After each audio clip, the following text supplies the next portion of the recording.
A mund të ndjej një nën se fëmia që mban në krah nuk është i saj?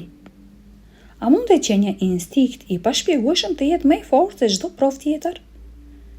Kjo është historia e pabesueshme e një gabimi fatal në maternitet, një sekret i mbajtur për gati 40 vjet dhe një vërtet që do të trondiste 2 familje deri në themel.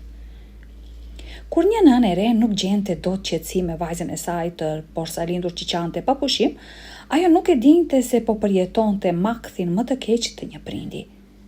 Përgatituni, sepse ajo që do të dëgjoni do t'ju lër pa fjalë dhe do të ndryshojë mënyrën se si e shihni lidhjen mes nënës dhe fëmijës. Kur një foshnjë e re vjen në një familje, është normale të pritet një periudhë përshtatjeje. Edhe prindrit me përvojë e dinë se një foshnjë sjell një sër nevojash dhe dëshirash të veçanta. Disa njerëz kanë më shumë nevoja se të tjerët, madje që nga lindja. Ka të porsalindur që janë të qetë dhe të kënaqur, dhe pastaj ka nga ata që duket se qajnë gjithmonë, përveç se kur mbahen në krah. Kur një grua në Moldavi solli në shtëpi vajzën e saj të re, foshnja dukej thellësisht e palumtur dhe nëna dyshoi se kjo ishte më shumë se një rast i thjesht dhimbjesh barku. Ajo që pësoi ishte një histori që zgjati gati 40 vjet për t'u zbuluar dhe kur ndodhi, të gjithë të përfshirët mbetën të shokuar për te çdo imagjinate. Në mars të vitit 1978, Vera Lashtër dhe bashkëshorti i saj Nikolaj mirëpritën në jetë një fëmijë të ri, një vajzë të cilën e quajtën Tatiana. Duhej të ishte koha më e lumtur e jetës së tyre, por për Verën diçka thjesht nuk shkonte, një ndjenjë e çuditshme që nuk e shpjegonte dot. Të gjitha foshnjët kanë dhimbjet e tyre të rritjes, por Tatiana dukej absolutisht e mirë dhe e palumtur si foshnjë. Ajo qante pa pushim dhe kur Vera ushqente të bien, fëmia përpolite dhe luftonte kundër saj. Vera shpresonte se kjo ishte diçka që do të kalonte, por nuk kaloi. Ndërsa Tatiana arritej, ajo vazhdoi të ishte e vështirë, me humor të ndryshueshëm dhe e vështirë për të kontrolluar. Megjithatë, ajo që Vera nuk e dinte ishte se Tatiana, në të vërtetë, kishte një arsye mjaft shqetësuese për t'u sjellë në këtë mënyrë. Familja dhe fëmijët e Verës kishin pëshpëritur gjithmonë për vajzën e vogël dhe tani Tatiana po rritej mjaftueshëm sa të mund të kuptonte disa nga thashethemet. Ajo që familja e saj besonte ishte diçka që Vera refuzonte të pranonte. Këtu janë Vera, bashkëshorti i saj Nikolaj dhe fëmijët e tyre përfshir foshnjën Tatiana. Thashethemi ishte se Tatiana nuk ishte në të vërtetë bie e Verës. Përkundrazi, zërat thoshin se Tatiana dhe një foshnjë tjetër ishin ngatëruar në spital pas lindjes. Ishte një pretendim aq i pabesueshëm sa që Vera dhe Nikolaj fillimisht refuzuan të besonin se një gabim kaq i madh mund të ishte bërë. Në vitin 1999, Vera dhe familja e saj po përgatiteshin të largoheshin nga vendelindja e tyre. Moldavia, për të nisur një jetë të re në Shtetet e Bashkuara.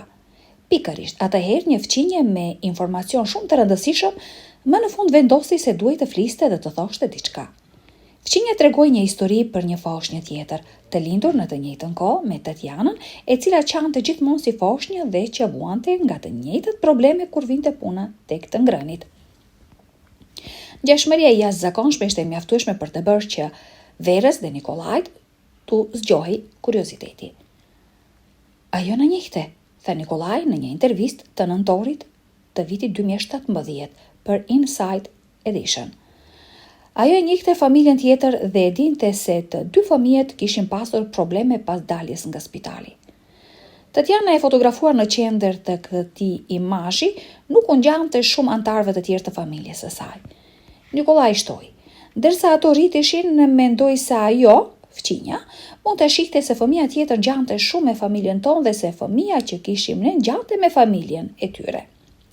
Vera dhe Nikolaj nuk arritën të gjenin familjen tjetër përpara se të transferoheshin nga Moldavia në Shtetet e Bashkuara.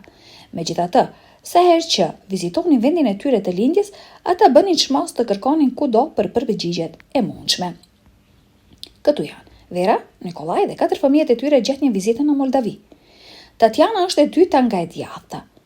Në gusht të vitit 2017, pati një zbulim të madh, duke përdorur mediat sociale.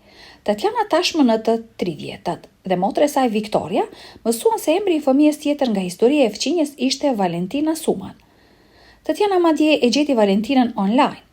Tatjana dhe Valentina u lidhen dhe konfirmuan atë që tashmë dyshonin. Ato kishin lindur në të njëjtën ditë, në të njëjtin spital. Ato gjithashtu shkëmbyen fotografi dhe Tatjana nuk mund të besonte syve. Valentina duke fiksi prindërit e saj. Këtu është një foto e Valentinas. Gjeshmëria me antarët e familjes së Tatjanës është mahnitse. Djali i Verës, Anatoli, ende e mbante me në qartë momentin e zbulimit. Mami më kërkoi të shkoja tek ajo. Hapi një laptop me 2 foto foshnjësh dhe duke treguar njërën, më pyeti se kush ishte, shtoi ai. I thash se ishte Viktoria, motra ime e vogël, i ngjante fiksa saj. Megjithatë, fotografia ishte e Valentinës si foshnjë. Këtu Anatoli pozon me motrën e tij biologjike. Viktoria, shikoni sa shumë i ngjante ajo Valentinas. Ne e dinim në zemrat tona se Valentina ishte motra jon, bazuar në fotografi. Ajo duhej saktësisht si motra ime me vogël, shtoi Anatoli. Por kishte vetëm një mënyrë që familja të konfirmonte atë që të gjithë besonin se ishte e vërtetë. Një tjetër foto e motrës Viktoria, majtas, e bëri edhe më të qartë se sa shumë Valentina i ngjante familjes. Në tetor të vitit 2017, të dyja familjet u ftuan të shfaqeshin në një emision televiziv rus për të ndarë historinë e tyre. Aty, ata gjithashtu, do t'i nënshtrueshin një testi ADN-je për të konfirmuar atë që tashmë dyshonin si të vërtetë. Tatjana dhe Valentina, të ulura në gjuhë nga e majta, takuan për herë të parë në foton më poshtë. Rezultatet nuk befasuan askënd. Ishte herë e parë që patëm mundësi të shihnim motrën tonë të lindjes, Valentinën, dhe të përqafueshim e të qanim së bashku, tha Anatoli. Gjithashtu, atë ditë ishte herë e parë që motra ime Tatjana pati mundësinë të përqafonte dhe të qante me familjen e saj të lindjes. Pra, çfarë ndodhi ditën kur lindën vajzat? Më 27 mars 1978, nënat e tyre po ndanin të njëjtën dhomë spitali. 2 vajzat e vogla u morën për t'u larë dhe kur u kthyen ata u ngatruan, aksidentalisht dhe askush nuk e vuri re. Nga e majta në të djathtë janë Tatjana, Viktoria, Valentina dhe Anatoli. Që pas ribashkimit me prindërit e saj të lindjes, Verën dhe Nikolajn, Valentina është bërë një pjesë integrale e familjes. Vajza e saj, 16 vjeçare, i shihte shpesh gjyshërit e saj dhe Valentinën madje u bë një nën surogate për një nga nipërit e saj të rinj. Këtu, Valentina ulet midis prindërve të saj të lindjes. Çuditërisht, asnjëra nga familjet nuk kishte ndërmend të padiste spitalin për këtë gavë kolosale.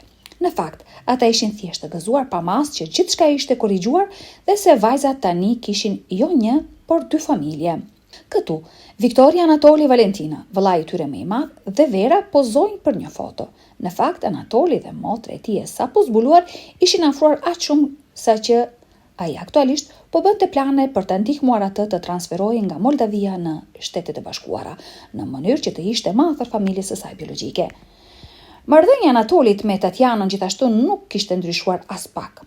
Ajo ishte ende motra e tij, për aq sa i përkiste atij. Unë fola me të dhe i thash se asgjë nuk ndryshon mes nesh. I vetmi ndryshim është se unë fitova edhe një motër. Ne jemi vëlla e motër, shtoi ai në mënyrë prekëse. Ne e duam atë dhe asgjë nuk do të ndryshoj kur këtë fakt. Kjo është një histori vërtet e mahnitshme. Padyshim që i shkakton rënqethje kujto që ka menduar ndonjëherë nëse diçka e tillë mund të ndodhë atij.